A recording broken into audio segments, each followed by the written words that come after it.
Nós vamos para a nossa última palestra. O tema é Permanência e Mudança. Será ministrada pelo professor doutor Maurício Pagotto Marsola, que é professor da Unifesp. Por favor, pedimos que compareça ao palco. Eu já passo a palavra ao professor.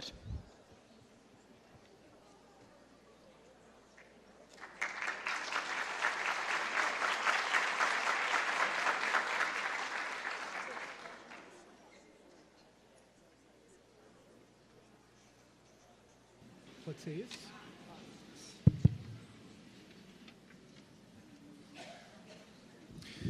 Bem, boa tarde a todos.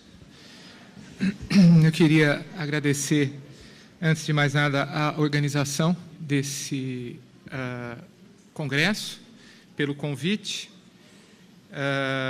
para fazer uma reflexão muito livre sobre o tema permanência e mudança. O meu texto, então, é um vício de professor de filosofia ler um texto, então eu vou ler um texto, mas vou comentando esse texto. O texto tem uma estrutura muito simples. Eu vou tratar, num primeiro momento, do problema do tempo e da temporalidade, dentro dessa questão, a partir dessa questão, renovação, permanência e mudança, e depois vou comentar um pouquinho, de um ponto de vista filosófico, algumas ideias sobre a relação entre inovação e tradição.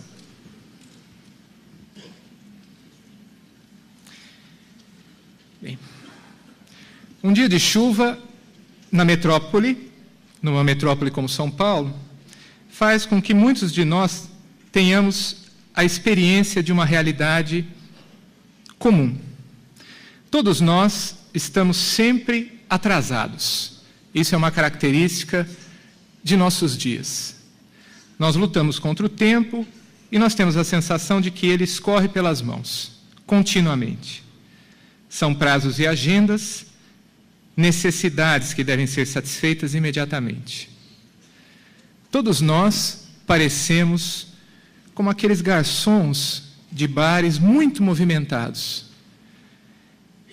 Sempre estamos devendo alguma coisa a alguém.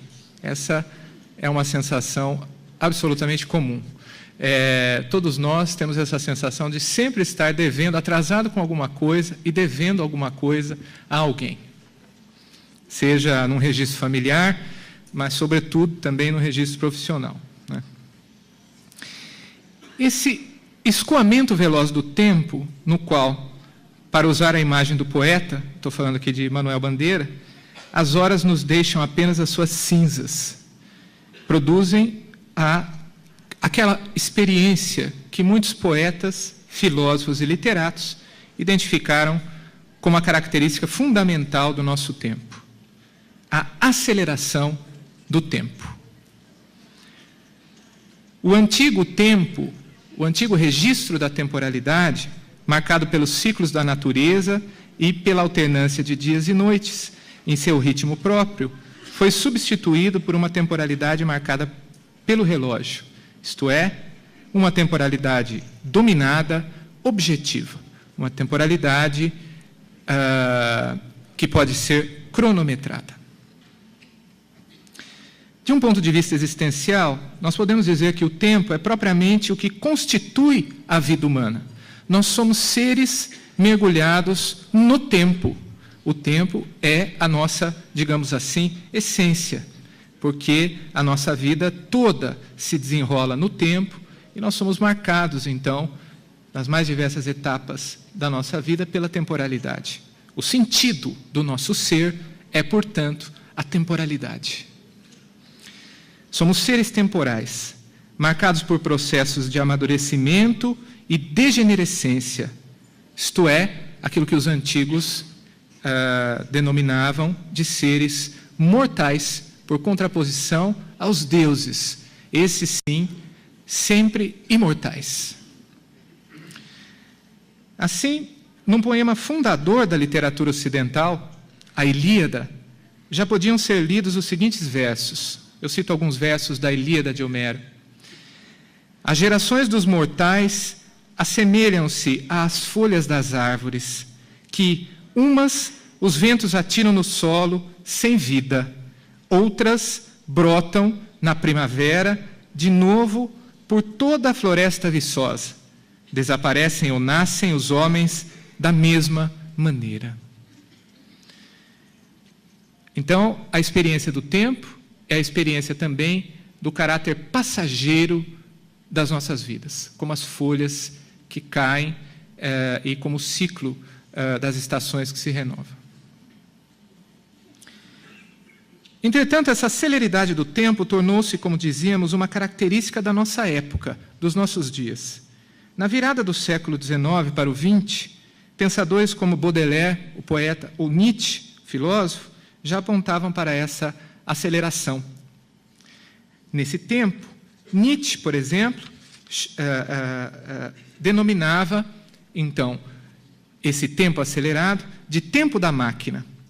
Esse tempo da máquina não permite reflexão, contemplação, mas exige ação e produção, exige respostas imediatas. Mas esse tempo, ao mesmo tempo, sufoca toda e qualquer possibilidade de reflexão. É o que o Nietzsche, então, chamará do tempo de uma cultura que progressivamente se transforma em uma cultura inautêntica. Isto é, a cultura de um tempo acelerado. Mas isso deixa também marcas profundas no nosso ser, na nossa maneira no nosso comportamento e no nosso relacionamento com o mundo. Ora, não há como escapar desse imperativo. Vale lembrar o célebre poema das Flores do Mal, de Baudelaire, intitulado A uma Passante, em que o poeta descreve o encontro casual com uma mulher entre a multidão da metrópole. Ambos estão andando e ele se apaixona instantaneamente por aquela passante, mas ela desaparece instantaneamente também na multidão. O poeta diz que aquele teria sido o amor da sua vida, aquela mulher por quem ele se apaixonou, por exemplo, saindo do metrô, e nunca mais esqueceria. Mas ele termina por apontar para a rapidez do encontro que produziu, por isso mesmo, a sua impossibilidade. A mulher, então, desapareceu na multidão. Ora, assim se passam as coisas na grande cidade. Tudo passa, nada permanece, tudo muda.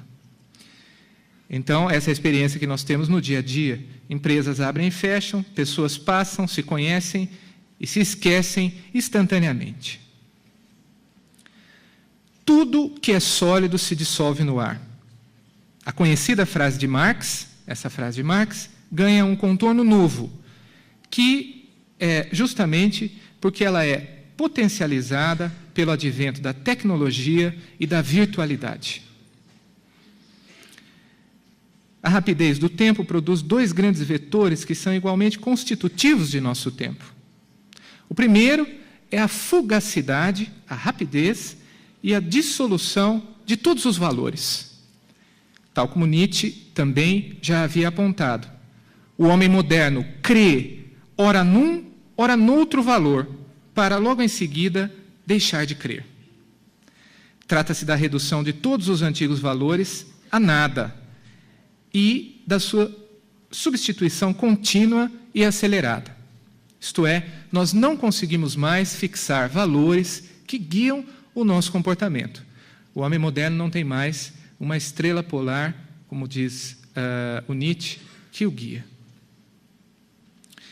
O segundo elemento é aquilo que alguns filósofos existencialistas chamaram de angústia. Quer dizer, então, o primeiro elemento, primeira consequência dessa aceleração do tempo, uma dissolução de todos os valores, a perda de valores, perda de referenciais, os referenciais se substituem continuamente e nós não conseguimos fixar nenhum para guiar o nosso comportamento ético, guiar nossas vidas, em última instância. A segunda consequência, gerada pela aceleração da temporalidade, é, então, a angústia. Trata-se de uma angústia que não pode ser curada por alguma terapia ou remédio, porque é uma angústia metafísica, constitutiva da nossa condição no mundo, na medida em que nos percebemos como seres temporais, tal como já cantava o verso da Ilíada, há pouco citado. Sabemos que somos seres fugazes, mas a aceleração do tempo produz uma mudança acentuada na vivência dessa angústia. Parece que nos deparamos com a ressurreição do antigo deus grego Cronos, imortal, todo-poderoso, inexorável.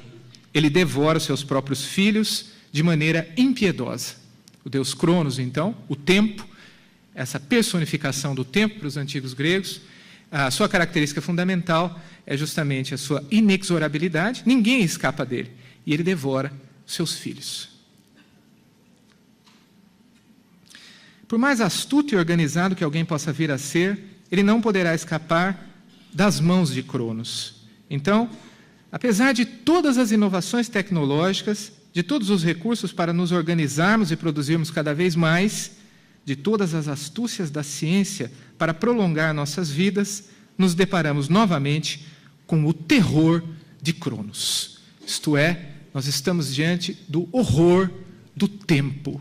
O horror do tempo que passa e que é invencível, e nós não conseguimos vencê-lo. A fugacidade do tempo gera ainda dois elementos para os quais analistas como, por exemplo, um pensador francês chamado Inácio Ramonet, em sua obra Geopolítica do Caos, chamaram a atenção.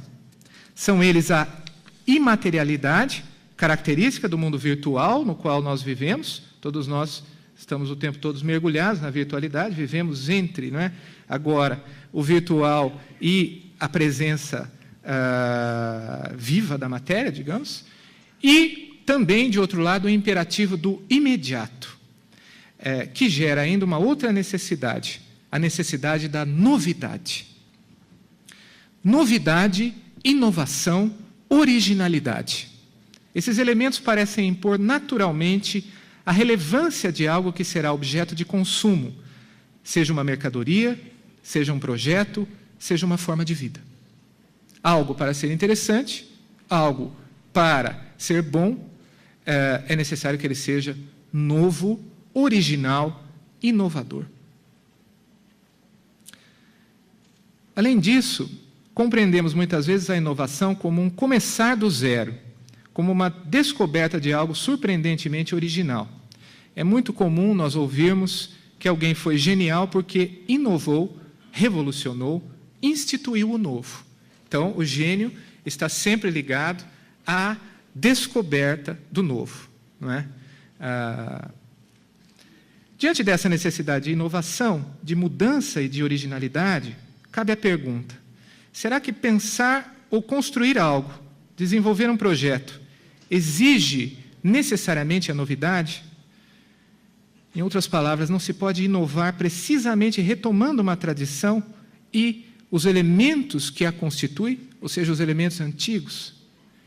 Ora, para os adeptos do império do novo e do original, a resposta será sempre negativa.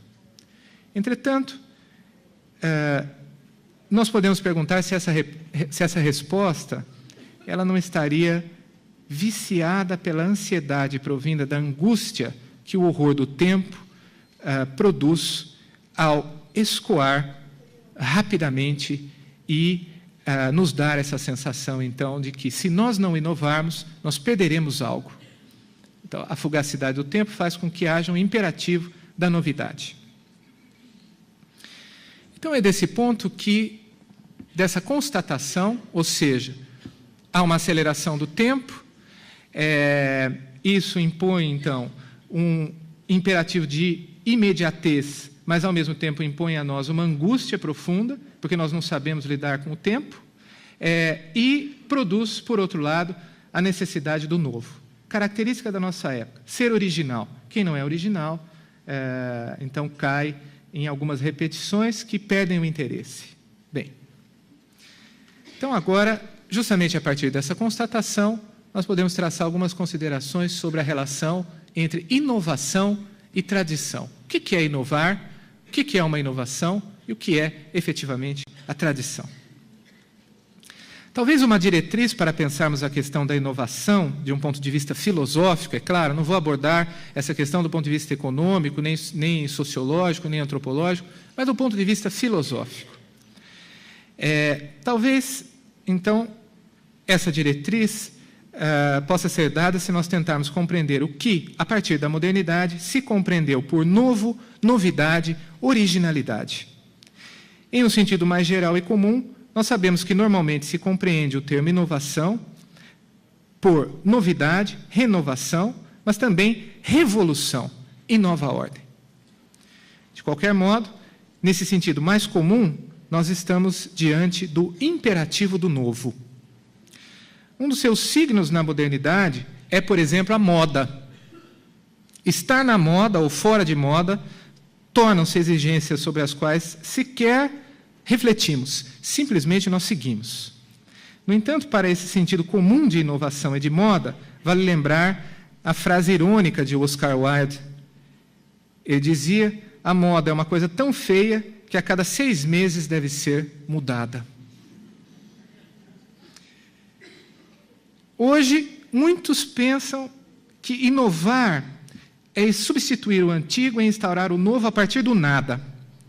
A esse pensamento, então, nós devemos propor algumas ideias gerais para reflexão. Os filósofos são estranhos, gente. Eles propõem ideias gerais, nada mais do que isso. Então, eu gostaria de propor 4 ideias gerais. 4, não mais do que isso também. Uma primeira ideia geral. Não há inovação sem tradição. Em outras palavras, então, não há inovação, primeira ideia, sem tradição. Em outras palavras, sempre há um constante ressurgir do antigo no novo. Assim como a seiva de uma velha árvore ressurgem seus novos frutos. Igualmente, cada geração acrescenta outra ao seu trabalho. Muitos acham que, por exemplo, o novo tempo é um tempo que começa a partir do nada. Mas, na verdade, historicamente, nós sabemos que sempre as gerações que se sucedem estão sempre acrescentando algo às gerações que prepararam o seu caminho, né?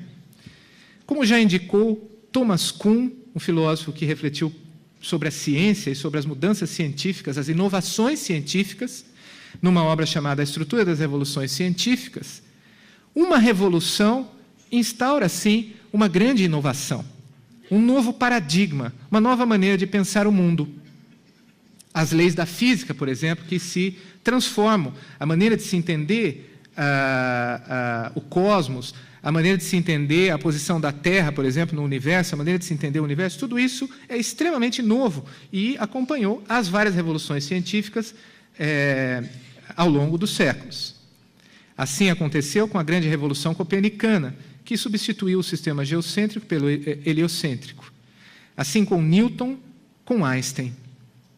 Mas nem Copérnico, nem Newton, nem Einstein teriam operado suas respectivas revoluções sem que houvesse um pano de fundo que criasse condições de possibilidade para que aquela revolução ocorresse. Não haveria revolução copernicana, por exemplo, sem toda a preparação realizada pela ciência medieval. É como um longo período de gestação. Em outras palavras, o novo se faz a partir do antigo. E para retomar o antigo princípio formulado pelos antigos filósofos gregos, do nada, nada se faz. Isso vale não só do ponto de vista cosmológico ou biológico, mas também histórico, também para a vida humana. Não existe, portanto, criação do nada, a não ser no sentido teológico, para a teologia cristã, por exemplo. Mas isso é outra coisa. Na nossa história, não há criação do nada. Nesse sentido, nós podemos, então, acrescentar uma segunda ideia geral. Então, a primeira, não há inovação sem tradição. A segunda, toda tradição é a somatória de longos processos de inovação e retrocesso. O que é uma tradição? A somatória de longos processos de inovação e retrocesso. Portanto, a tradição não significa nem o antigo, nem aquilo que é estático, mas também a tradição, ela é algo dinâmico. Eu estou falando aqui de uma tradição, por exemplo, a tradição de uma sociedade, de um país, de uma região, de uma cultura, de um sistema de vida ética, de uma forma de vida e assim por diante. Todas as tradições. Então, toda tradição é a somatória de longos processos de inovação e retrocesso, de modo que não existe tradição sem temporalidade, sem inovação. Então, tradição e inovação não são pares de opostos, mas são conceitos complementares. E nós não precisamos opô-los. Inovar é próprio do humano. Assim nasceram a técnica, as artes, o pensamento, que assume várias diretrizes. Ora, nós estamos habituados a um vício do nosso pensamento, a vermos, que nos faz vermos a história com as lentes dos filósofos iluministas do século XVIII, ainda. Nós nos achamos tão novos, né? Mas a nossa cabeça, muitas vezes, ainda está no século XVIII, no iluminismo.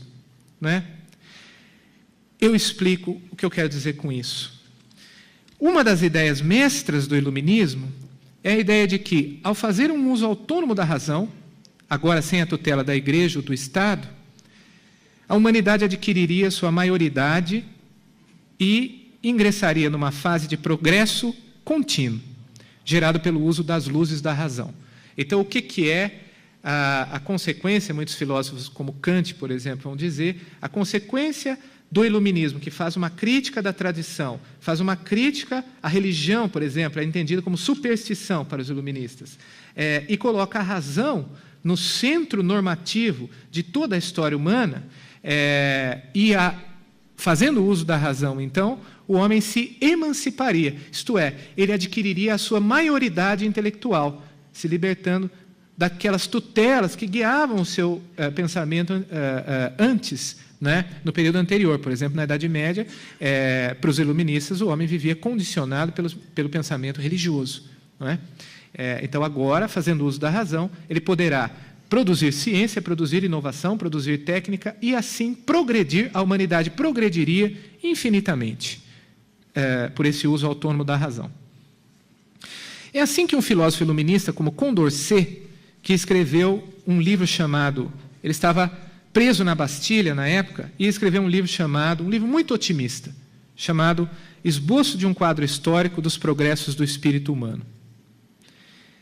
Então, Condorcet entendia a sua época da seguinte maneira: ao fazer uso da razão, produzindo a técnica e avançando na ciência, a humanidade geraria um progresso infinito até chegar numa época em que os problemas não mais existiriam ou poderiam sempre ser solucionados pelo progresso tecnológico gerado, tecnológico e científico também, e, consequentemente, social, gerado pela razão.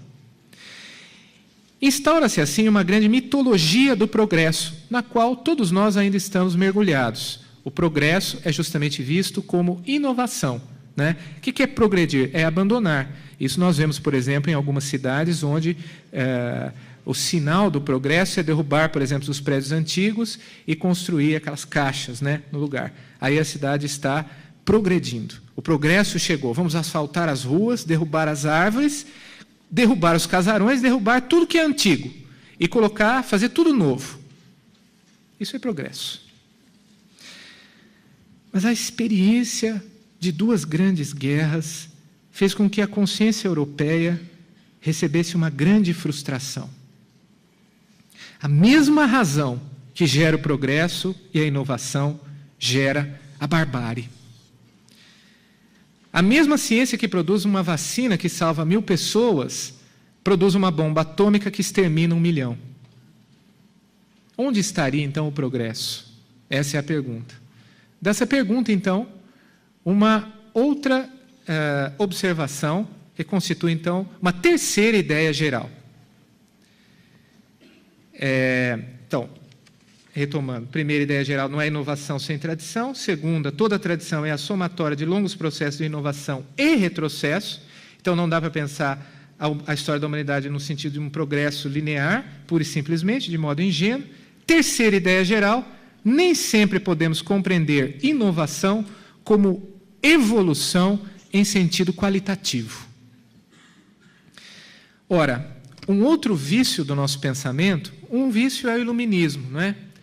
A nossa maneira de ver o mundo é ainda iluminista. E um outro vício, desculpe, estou falando vício, mas um hábito do nosso pensamento é pensar o mundo a partir do impacto do darwinismo. Isto é, a ideia de que a evolução é um aprimoramento da espécie mais forte e mais astuta. Por isso, toda evolução significaria uma melhoria. Mudar, portanto, é sempre melhorar. No entanto, esse pensamento é válido para o campo da biologia apenas, da ciência da natureza, mas dificilmente ele pode ser adequado a pensar a nossa vida e a história humana. Porque nem sempre uma evolução, o que nós chamamos ou entendemos por evolução, pode ser compreendida como mudança qualitativa, ou seja, como um salto para o melhor. Não é? Vale lembrar, nesse contexto, o antigo mito de Prometeu. Prometeu, um mito, uma narrativa grega, não é? Que diz que Prometeu é um semideus que, num dia, resolve, vendo, né, a condição dos homens, resolve roubar o fogo de Zeus. E traz, então, com o fogo de Zeus, traz aos homens a técnica. Ele ensina os homens, então, a usarem todos os artifícios para que eles possam ludibriar a natureza, dominar a natureza e serem, ao mesmo tempo, também tão poderosos quanto os deuses. Mas, nesse mesmo momento, a humanidade passa de uma idade, de uma época em que parecia não carecer de nada, ela era quase divina, uma idade dourada, para o campo da construção da própria história. Porque quando entra a técnica no mundo, quando o homem aprende, então, a lidar com a sua inteligência de modo a produzir artifícios que façam com que ele construa, prolongue, né, o seu próprio corpo e construa artefatos e artifícios que fazem com que ele possa dominar a natureza, também aí, segundo o mito grego, começa a história humana. E a história humana começa também com um ciclo. Esse ciclo é o ciclo do nascimento e da morte. O ciclo do nascimento e da morte é introduzido justamente por um presente que Zeus dá aos homens para castigá-los. Esse presente é Pandora, ou a mulher. Então, quando Zeus quis castigar os homens, ele lhes deu esse presente. Ou seja, a criatura mais bela que existe. Mas, ao mesmo tempo, Pandora, que no grego significa dado a todos, é um presente dado a todos, não é? Pandora passa a viver, então, com Prometeu, mas, num belo dia, havia lá na casa de Prometeu alguns vasos, e nesses vasos havia uma série de entidades mitológicas que estavam aprisionadas por Zeus há muito tempo. Dentre essas entidades, e dentre esses elementos, né, que estavam lá nos vasos, havia um vaso que continha todas as desgraças humanas, dentre as quais duas das mais terríveis, a velhice e a doença. Não é? Então, Pandora decide, estava lá varrendo a casa, né, arrumando um pouquinho e tal, não sei o quê, sem querer, ela abriu o vaso e ela libertou todas essas desgraças. Então, quando o homem aprende a dominar a natureza, quando então ele evolui nesse sentido, não é? Ao mesmo tempo, ele então começa um novo ciclo da sua história. Esse ciclo é dado justamente pelo nascimento e a morte. Quer dizer, a mulher dá isso ao homem também. Lhe dá o quê? Uma imortalidade, mas que é mortal. Isto é, os seus filhos, que por sua vez são um signo da imortalidade, mas também são mortais. Não é? E ao mesmo tempo, todas essas misérias humanas passam a estar presentes na vida de todos os homens. Mas existe um elemento que, junto com essas outras coisas, também foi, para algumas narrativas, né, fica no fundo da caixa de Pandora, ou ela também foi liberada, que é aquilo que os gregos chamavam de elpis, a esperança. Então, junto com a doença e com a morte, junto com o ciclo do nascimento e da morte, provindo por esse ser que foi forjado, né, a imagem de Afrodite, quer dizer, a mais bela de todas as deusas, e pelo mais astuto dos artesãos, que era Hefesto, o deus, então, dominador da técnica da metalurgia, não é? Ele forjou Pandora para que Prometeu jamais pudesse resistir a ela. Então, com esse presente, vem um outro ciclo, o ciclo da vida e da morte, as doenças, a velhice, mas também a esperança. E aí começa o ciclo da vida humana. Mas o que o mito, então, quer dizer? Quer dizer que, por um lado, nós podemos entender, sim, não é, o advento da técnica como um grande avanço para o homem, na medida em que ele passa a se assemelhar aos deuses. Quase que ele pode até roubar o trono de Zeus, né? É por isso que Zeus os castiga. Mas, ao mesmo tempo, nesse mesmo momento, ele passa a padecer da miséria da sua própria condição. Isto é, toda a evolução tem o seu preço. Em outras palavras, toda inovação tem um preço a ser pago, que nem sempre significa melhoria. Para então pensarmos a relação interna entre tradição e inovação, é útil que nós retomemos um antigo conceito. Que antigo conceito é esse? Aí uma quarta ideia geral. Então repetindo, né? Primeira ideia geral, não há inovação sem tradição. Segunda, toda tradição é a somatória de longos processos de inovação e retrocesso. Terceira, nem sempre nós podemos compreender inovação como evolução em sentido qualitativo, e é isso que o mito do Prometeu vem nos ensinar. Quarta ideia geral, e aí eu vou falar um palavrão filosófico, a relação entre tradição e inovação é dialética, não é? Bom, não há dúvidas de que a palavra dialética faz parte do jargão filosófico. E, por isso, as pessoas usam dialética à vontade, sem explicar o que vem a ser isso, não é? Algumas décadas atrás, tudo era dialético. Nos anos 60, por exemplo, né? Até, enfim, meus antigos professores, tudo era dialético. Para explicar uma determinada coisa, alguém sempre dizia, isso é dialético, não é? Então, usar o termo dialética era chique, denotava um certo charme intelectual e estava na moda, não é? Mas, agora que a dialética caiu em desuso, ela está fora de moda, então eu posso usá-la à vontade. Mas eu vou explicar o que eu estou entendendo aqui por esse enunciado. A relação entre tradição e inovação é dialética. Ora, o termo dialética possui muitas fontes filosóficas que nós não podemos analisar agora. Mas eu queria chamar a atenção para duas formulações, e peço, então, que vocês tenham uma certa paciência para essas duas formulações. Uma vem de um filósofo grego, chamado Heráclito de Éfeso. E a outra vem de um filósofo alemão,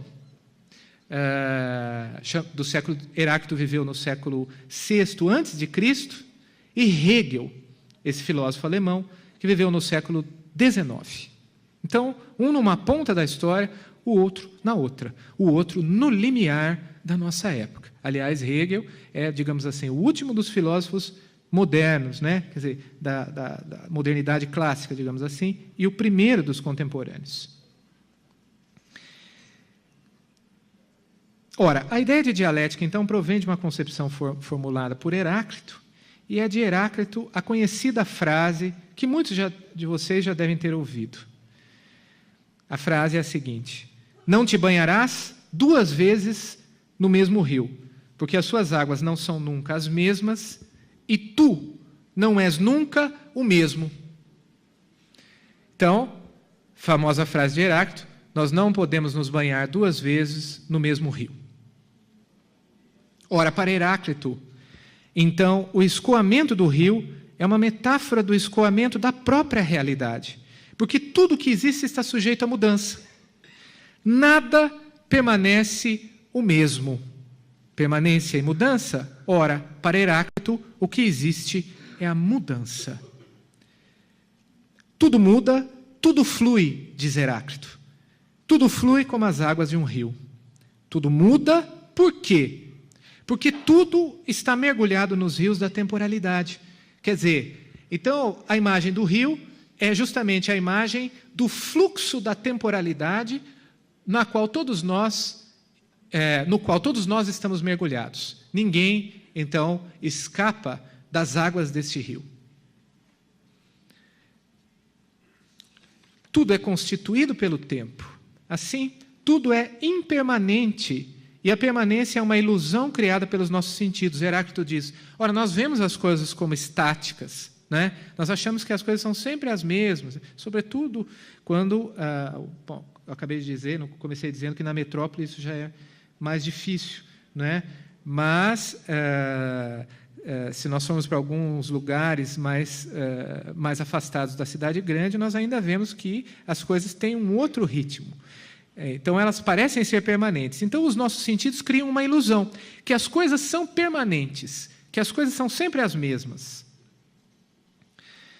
Nós vemos as coisas como estáticas, mas, na verdade, nada permanece. Tudo muda, e então nós nunca podemos fixar verdadeiramente a identidade de algo. O tempo verbal mais adequado para exprimir a essência das coisas seria o gerúndio, não é? As coisas estão sempre sendo, elas estão escoando, estão passando. Quando nós vemos alguém, uma pessoa, uma realidade, um objeto, nós ignoramos de que aquilo está no fluxo do tempo, está em transformação, mas os nossos sentidos não são capazes de apreender isso, e por isso eles nos enganam. É necessário, então, refletir, mas quando nós refletirmos, nós vamos entender que a verdadeira realidade que constitui, então, todas as coisas, é a mudança. Tudo muda. Por essa razão, ninguém pode se banhar 2 vezes no mesmo rio, porque o tempo já agiu sobre aquele que mergulha no rio pela 2ª vez. O rio não é mais o mesmo, e aquele que mergulha no rio também não é mais o mesmo. Nos mesmos rios, nós não podemos nos banhar 2 vezes. E justamente é porque tudo está em eterno movimento, dado a sua constituição temporal, tudo é devir, tudo é vir a ser contínuo. Mas aí, Heráclito então dá mais um passo, quando ele está refletindo sobre essa mudança contínua de todas as coisas. Ele dirá o seguinte, ora, porque tudo muda, cada coisa traz em si o seu contrário e gera seu contrário. Ora, o dia traz em si a noite o dia. A semente traz em si a árvore outra semente, que por sua vez se transformará continuamente. A criança traz em si o adulto o velho se infantiliza e se transforma em outro. A vida traz em si a morte traz em si um outro ciclo da vida. E assim, continuamente. Logo, o que rege a nossa vida, porque é isso que rege a realidade, é a contradição permanente. Logo, aquilo que muitos chamavam de princípio de identidade, quer dizer, as coisas são sempre elas mesmas e nós temos que conhecê-las de algum modo idênticas a si mesmas, senão nós não podemos fixar a identidade de nada. Para Heráclito, na realidade, tudo é contradição.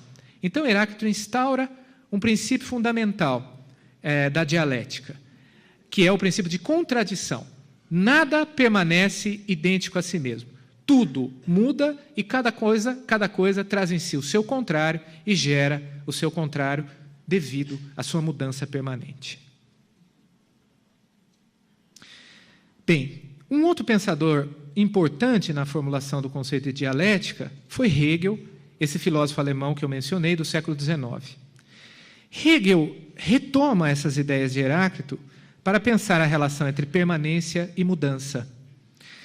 A dialética é o movimento contínuo do real e da história humana, porque cada realidade e cada período histórico traz em si o momento da sua afirmação, o princípio da sua negação e o momento da sua superação. É isso que Hegel vai, então, tematizar a partir da sua análise da história humana. Então, por exemplo, assim acontece com a passagem, por exemplo, tomemos um período histórico, do Império Romano para o cristianismo. Ora, o Império trazia em si os elementos que gerariam a sua própria aniquilação, a sua própria superação. Isto é, a sua decadência e o seu fim, que são assumidos e superados por algo totalmente novo, o cristianismo e depois a sociedade feudal. Entretanto, o cristianismo trará elementos do Império Romano no seu interior, por exemplo, na organização interna da igreja. Então, veja, o momento de afirmação traz em si o princípio da sua contradição, que vai gerar um contrário, mas esse contrário, que é um momento posterior da história, por exemplo, o cristianismo com relação ao Império Romano, conserva as características do Império Romano, Então, os elementos romanos na organização interna da igreja. Logo, nós temos uma ideia fundamental do significado da dialética. Todo processo histórico ou todo processo vital traz em si um momento da sua afirmação, um momento da sua contradição, isto é, da sua negação, e da sua superação. Mas a superação, que nós poderíamos chamar de inovação, é sempre uma superação, dirá Hegel, que conserva. Em outras palavras, tudo que se transforma conserva os elementos que geraram a sua transformação. Portanto, tudo é um grande processo e tudo é regido por esses grandes ciclos que constituem a vida humana e a história humana. Logo, todo novo traz em si o antigo. E, portanto, a inovação pura, o novo puro, o puramente original, nada mais é do que uma grande ilusão. Nós nos iludimos com a tentação do novo, da novidade, da originalidade. Toda inovação traz em si a tradição, não podendo aniquilar os seus elementos. E ainda, não há progresso no sentido qualitativo, na medida em que novo e antigo interagem na história da humanidade e das nossas vidas. Ora, assim, então, que nós podemos entender uma dialética entre inovação e tradição. Muitas vezes também o termo dialética indica ainda a ideia de revolução. Assim, por exemplo, Marx entenderá a ideia de revolução, quer dizer, a instauração, a aniquilação de uma determinada situação de divisão de classes e a instauração de uma sociedade completamente nova, de um novo sistema que supera o sistema capitalista. Mas qual é o significado real de revolução em seu sentido dialético? Ora, a revolução é sempre um momento de superação que conserva. Todas as vezes que se pretende começar do zero, serão sempre conservados os momentos que se pensa terem sido superados. Então, começar do zero, na verdade, é já sempre começar de algum lugar, é sempre retomar uma determinada tradição, algo que já estava lá. Portanto, é nesse sentido que há pouco nós falávamos de uma dialética entre tradição e inovação. A nossa vida ela é regida por ciclos e dificilmente há rupturas bruscas que antes não tenham passado por um longo processo de amadurecimento e de gestação. A ânsia da originalidade deve respeitar, portanto, o tempo e os seus ciclos constitutivos.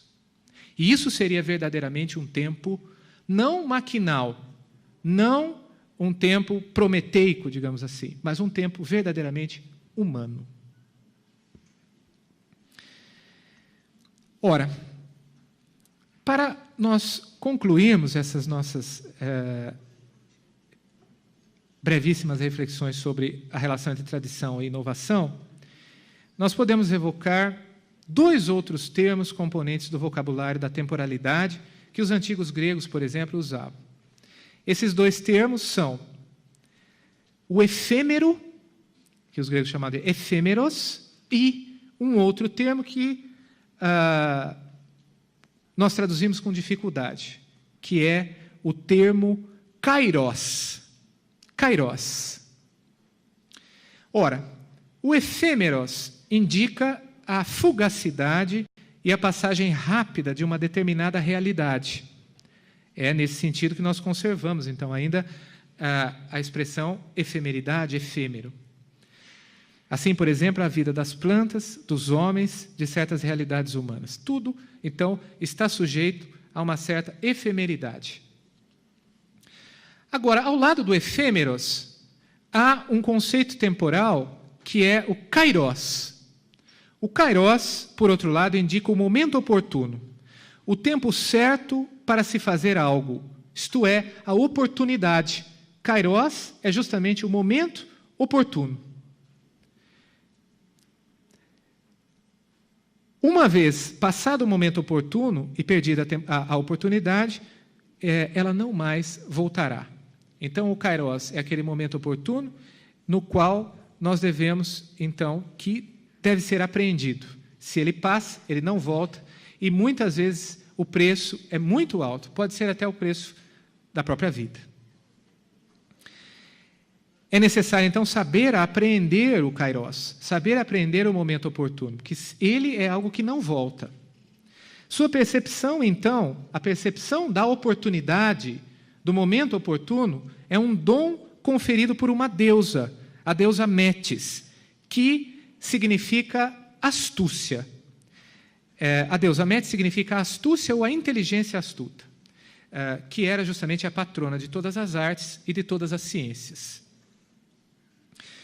Ora, é da reflexão que a antiga medicina fazia acerca do saber aprender o momento oportuno em sua fugacidade, porque é a vida humana que está em jogo, que provém o conhecido provérbio que todos nós também já devemos ter ouvido. Longa é a arte, breve é a vida. O momento oportuno, fugidio, e a experiência difícil.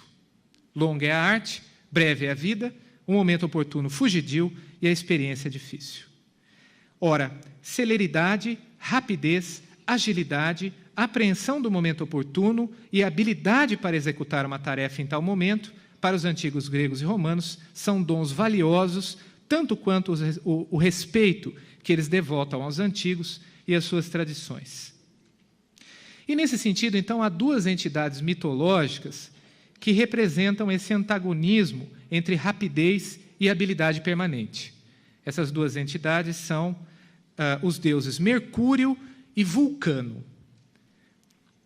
Mercúrio é o deus que possui asas nos calcanhares, ele é veloz, ele é o mensageiro de Júpiter, ou para os gregos de Zeus, né? Ele pode percorrer toda a extensão da Terra numa fração de segundos. Isto é, ele é a própria velocidade. Ele é um deus que está o tempo todo se transformando, ele passa por várias metamorfoses. Ele também é a própria transformação. Mensageiro dos deuses, portanto, Mercúrio, ele tem que se disfarçar de diversas maneiras para que ele possa fazer com que as mensagens dos deuses cheguem aos mortais. Já Vulcano é o deus artesão, que necessita de tempo e de paciência para realizar as suas tarefas. E, portanto, quer dizer, ele é um deus, ele é a versão romana daquele deus que eu mencionei há pouco, que é Hefesto, é o mestre de todas as artes, né?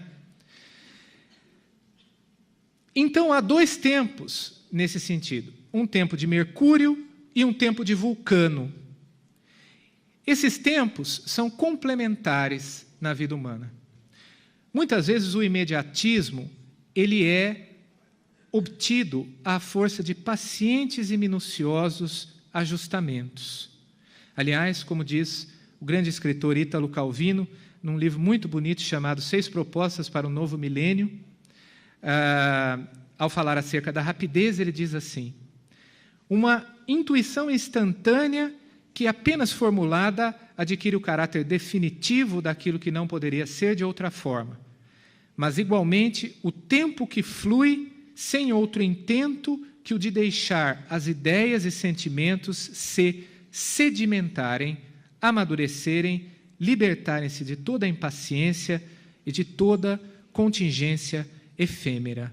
Assim é a combinação, então, dessas duas temporalidades. Aquela de Vulcano, que é a própria celeridade, é a própria rapidez, ou melhor, aquela de Mercúrio, que é a própria rapidez, e aquela de Vulcano, que é o trabalho, o símbolo do trabalho paciente exigido pela técnica. E todas as vezes que nós, então, trabalhamos, há uma resistência da matéria. Essa resistência da matéria demanda tempo e reflexão. Vulcano é justamente como imagem do artesão, imagem do metalúrgico, né? Ele é símbolo disso. Isso é constitutivo, é uma força constitutiva da nossa vida. Ora, no início, quando nós iniciamos essa fala, nós dizíamos que Nietzsche analisava o tempo moderno como um tempo que tem por paradigma a velocidade da máquina. Ao tempo da máquina, da indústria, Nietzsche opunha o tempo da vaca. A vaca mesmo, é esse mesmo. A vaca, porque ela é um animal símbolo da temporalidade exigida pela reflexão filosófica, mas também por todo e qualquer trabalho humano, se ele é realizado a partir de uma certa temporalidade reflexiva. Porque ela é um animal lento e ruminante, pesado. As ideias precisam ser ruminadas e amadurecidas. É preciso, então, paciência. Por isso, o tempo da vaca, segundo Nietzsche, é o tempo da cultura autêntica. Se o tempo da máquina é o tempo da aceleração e o tempo da cultura inautêntica, o tempo da reflexão, o tempo da vaca é o tempo da reflexão. E, portanto, de uma cultura autêntica. Então, uma primeira proposta para imitar um pouquinho, né, o Ítalo Calvino, uma primeira proposta diante da celeridade do tempo. A primeira proposta é justamente paciência. É justamente a paciência da reflexão que Hegel simbolizava com a coruja de Minerva, símbolo da filosofia. Coruja de Minerva, que é o símbolo da filosofia. Ela levanta voo apenas após o anoitecer. Isto é, depois que todo o ciclo histórico passa, depois que todo um processo passa, aí então é que ela poderá analisar esse processo. Mas para isso é necessário paciência. É a paciência do conceito, é a paciência do pensamento. O pensamento tem o seu tempo próprio. É diferente, por exemplo, muitas vezes, da história que se impacienta e quer apreender aquilo que ainda não foi suficientemente amadurecido. É por isso que o Hegel, por exemplo, diz que o óbvio, quando nós dizemos uma coisa assim, isso é óbvio, o Hegel diz, ora, o óbvio, tudo que é óbvio é porque ainda não foi suficientemente refletido. Então, dizer o óbvio não é uma frase, não é uma afirmação inteligente, dizer isto é óbvio. É uma afirmação completamente sem pensamento, não é? Porque é necessário, então, a paciência para superar o registro do óbvio e entrar no campo da crítica e da reflexão. Ora, é por isso que a coruja, então, é um animal noturno. Ele é um animal noturno, então tem seus limites, não é? Mas ela vê o que vários outros animais não têm condições de ver. A sua visão, então, penetra na escuridão noturna. E o seu voo é rasante. Permitam, então, que nós proponhamos uma reflexão final que indique a necessidade de se pensar no tempo da vaca e no da paciente coruja de Minerva. Ele supõe, então, esse primeiro elemento, que é a paciência, e um segundo elemento, uma segunda proposta, que é respeito aos ciclos necessários à vida e à reflexão. Ora, a vida, ela tem uma pulsação originária que tem um tempo próprio também. Nós não podemos acelerar o amadurecimento de uma fruta, nem o nascimento de uma criança, nem nada no campo do ciclo biológico. Quando nós aceleramos, nós podemos, pelo recurso da técnica, acelerar, mas, naturalmente falando, nós não podemos fazer isso. Então, este segundo elemento é o respeito ao ciclo da vida. E eu digo ciclo da vida não apenas no sentido biológico, mas os ciclos das nossas vidas. Porque nossas vidas também têm ciclos, né? Quando nós queremos adiantar demais ou deixamos passar o momento oportuno, as coisas parece que desandam um pouquinho. Mas é necessário, então, percepção. Para quê? Para a apreensão dos ciclos da vida, seja na vida, seja no trabalho, assim por diante. Ora, é preciso, então, respeitar os ciclos da vida, assim como os antigos monges respeitavam o tempo cíclico do dia, marcando com o sinal das horas de celebração do ofício divino. Vocês sabem que isso é o antecedente das nossas agendas, né? Mas façamos essa breve comparação entre o sino de um antigo mosteiro que marca justamente o ritmo das horas, que são horas de celebração. Eles marcam as fases do dia, e cada fase do dia tem um tempo certo para a realização de uma determinada tarefa. E essas tarefas são, então, permeadas pela celebração do culto divino.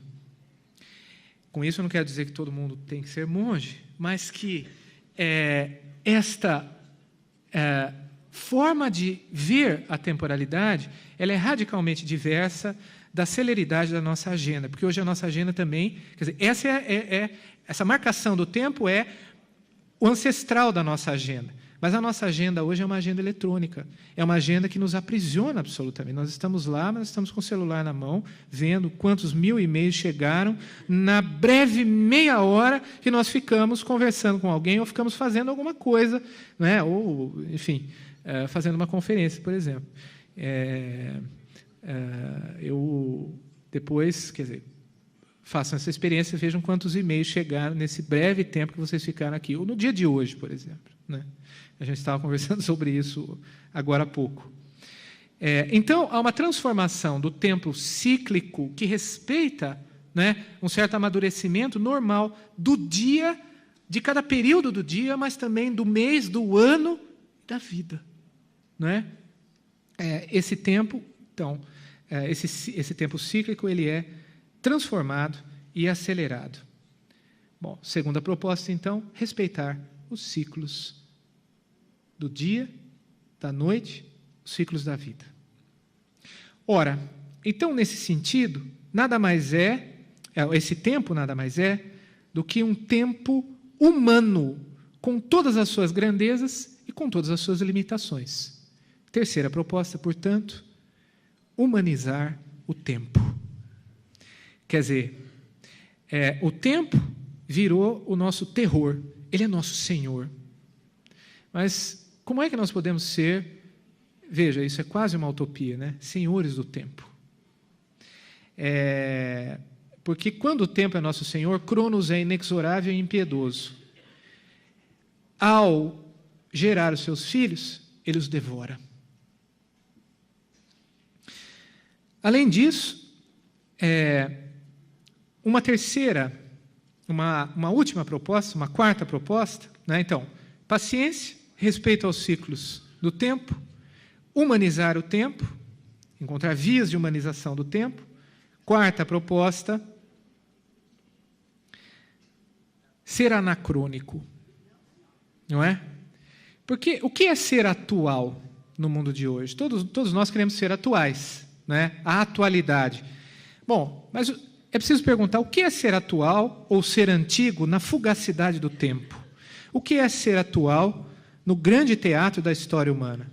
Quer dizer, aquilo que é atual muitas vezes pode ser a reedição de um antigo conflito, de um antigo problema histórico, de um antigo ciclo da vida humana, porque a história humana ela é cíclica, muitas vezes ela se repete profundamente, não é? Então, diante desse império da atualidade, da necessidade de ser atual, aquilo que é mais atual, você tem que estar na última hora, no último minuto, no último instante, nos últimos instantes, acompanhando tudo em tempo real. A quarta proposta é justamente o anacronismo. O anacronismo é justamente estar fora da atualidade, mas é justamente porque é antigo e justamente porque o anacronismo permite que nós evoquemos o antigo para nós pensarmos a nós mesmos e o desafio do mundo que nos cerca, é por isso mesmo que ele pode ser profundamente atual. Esse justamente é o paradoxo do anacronismo. Buscar o que permanece em meio ao que muda. Então, o anacronismo para nós é uma instância crítica. Por exemplo, por que nós vamos ler uma obra literária antiga, olhar um quadro que foi pintado há 600 anos atrás, não é? Por que nós vamos ver Caravaggio, por exemplo? Por que nós lemos a Ilíada? Por que nós lemos um clássico do século XIX? Por que nós lemos Machado de Assis? Por que nós estudamos, aqueles que estudam, aqueles que têm interesse, estudamos filosofia antiga, por exemplo? Não é porque os antigos têm alguma coisa a nos dizer ainda. Não, não é isso. Mas é porque justamente nós não somos os antigos. Quer dizer, nós somos modernos. E é justamente porque, não é porque eles são atuais, mas é porque eles são antigos, é que eles têm algo a nos dizer. Porque se eles fossem simplesmente atuais, eles não permitiriam que nós os tomássemos como instância crítica para nós pensarmos pela diferença acerca da nossa identidade. É porque eles são diferentes, é porque eles são outros, é que eles têm algo a nos dizer. Então, justamente, os antigos são atuais porque eles são antigos. E é justamente esse o sentido do clássico. Por que nós vamos ler um clássico? Nós vamos pensar no mundo clássico, ver uma obra clássica, ouvir uma música clássica e assim por diante. Como diz o Ítalo Calvino, clássico é justamente aquilo que é antigo, e porque é antigo é que tem uma vitalidade sempre renovada, porque tem algo a nos dizer acerca de nós mesmos, por causa da sua inatualidade. Então é atual porque é inatual. E é por isso que o clássico é uma obra, ou é uma música, ou é um quadro, mas vamos tomar uma obra literária que nós dizemos que nós estamos sempre relendo e nunca lendo, porque ele é sempre objeto de uma leitura sucessiva de geração em geração. Portanto, essa quarta proposta, anacronismo. Paciência, ciclos, respeito aos ciclos da vida, humanizar o tempo, anacronismo. É isso que talvez nós podemos pensar diante desse conflito, não é? E pensar essa relação interna, essa relação dialética, portanto, entre tradição e inovação. A tradição traz em si a inovação sempre traz em si, e nunca pode ser diferente, um resgate, né? Uma reformulação da tradição. E aí que está o sentido também no anacronismo. E eu queria concluir com uma narração que Ítalo Calvino também, no mesmo texto, esse texto que eu citei, 6 Propostas para um Novo Milênio, faz. Trata-se de uma história chinesa. A narração diz o seguinte: entre as múltiplas virtudes de Chuang Tze estava a habilidade para desenhar. O rei pediu-lhe que desenhasse um caranguejo. Chuang Tze disse que para fazê-lo precisaria de 5 anos e uma casa, com 2 empregados. Passados 5 anos, não havia sequer começado o desenho. Chuang Tze disse, então, preciso de mais 5 anos. O senhor poderia me dar mais 5 anos? O rei concordou. Ao completar-se o 10º ano, Chuang Tze pegou um pincel e, num instante, com um único gesto, desenhou um caranguejo, o mais perfeito caranguejo que jamais se viu. Muito obrigado por terem me escutado.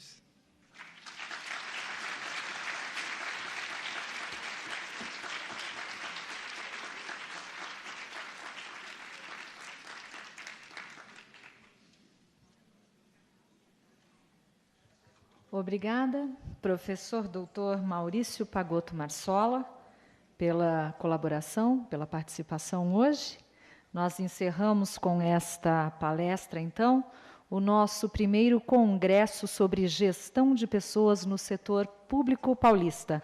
Esperamos que as informações abordadas em nossas palestras se tornem processos seguros na transformação da gestão de pessoas.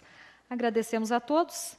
os nossos palestrantes, as autoridades envolvidas neste congresso, que tornaram possível a realização deste evento.